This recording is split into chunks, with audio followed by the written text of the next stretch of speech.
I knew Doom Eternal had proven its point when I started taking down Marauders without even breaking a sweat. These terrifying devil-horned axe wielders had been life-threatening challenges when they were first introduced midway through the game, but a while later I was effortlessly throwing them aside in one-on-one duels. Doom Eternal not only retains the wild, high speed, to the brink of death and back again ebb and flow of combat that its 2016 predecessor excelled at, it tweaks the formula to introduce more strategy, replayability, and ultimately satisfaction to this outstanding 15-plus hour first-person shooter campaign. Heads up, this review covers only the single-player campaign of Doom Eternal. The 2v1 multiplayer battle mode won't be available until launch on March 20th, so check back soon after that for our multiplayer review and final overall review.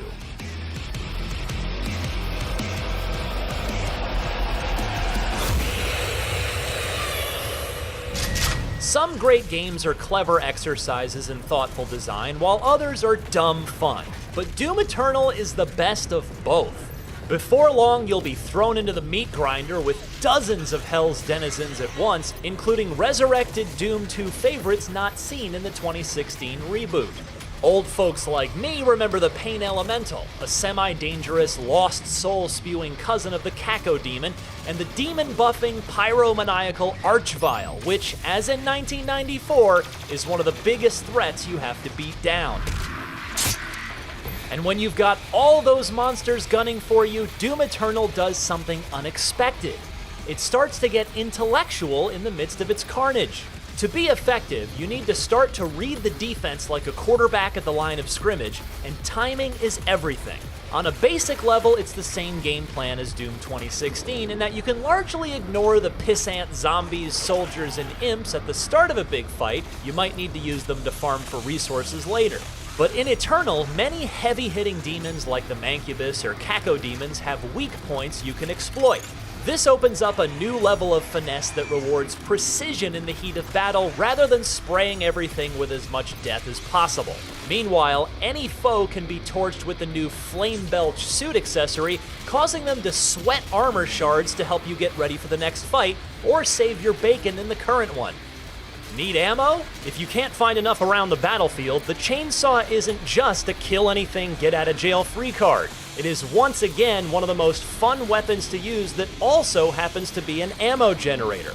It can put you back in the game after you've run dry and would otherwise be all but helpless. Collectively, these tweaks and additions are a refinement of the fantastic system that the previous Doom struck gold with, but they go a long way toward making the combat feel deeper and more multiple choice. The best new weapon, again echoing 1994's Doom 2, is the Super Shotgun. A double-barreled duck gun with a meat hook attachment that, in a fittingly doomy twist, brings you to the target for an in-your-face blast rather than the other way around. That allows for maximum damage from the short-range sawed-off's twin-shell blasts and also gives you even greater mobility. In all, there are enough new options that it seems like no two slayers will slay the exact same way, and that makes for some welcome water cooler talk with friends as well as genuine replayability. Speaking of secrets in traditional Doom fashion, Eternal is packed with them. Some tease you in plain sight and challenge you to reach them, while others are tucked cleverly out of the way. Most require your best double-jumping, air-dashing platforming skills in order to reach their location. Rewards range from upgrade points to collectible Funko Pop-like toys of each monster, and the search for them becomes something of a reward in and of itself because of how much fun it is to solve each secret's little puzzle. Not to mention how they serve as a refreshing cooldown period after you finish off another big combat bowl. Between missions, you'll return to the Fortress of Doom, an orbital man cave that's far too big and empty for what it actually offers, which isn't much aside from a literal man cave, but it does let you sample classic id Software soundtracks from the past 25 years, and I recommend that you do. And yes, like its predecessor, there's an unexpected amount of actually respectable plot underneath all of the neck-snapping, eyeball-popping madness. Doom Eternal's story is surprisingly fleshed out, though unfortunately you have to read most of it in menu-based text logs instead of the dramatic scenery-chewing performance it deserves. I was happy to follow along at first, but by the latter third of my quest to save Earth and all of mankind, I'd grown weary of reading log after log and just thirsted for more action. Add in Slayer gates and secret timed encounters hidden in each level that serve up one-off rounds of extra challenge and extra reward, and simply put, Doom Eternal is one of the best first-person shooter campaigns I've played in years. As the second game of its kind, it's lost some of its novelty, but none of the joy of its intense and furious combat style. This excellent refinement of the already outstanding 2016 reboot makes you an unspoken deal. If you can keep up with it, it will keep up with you.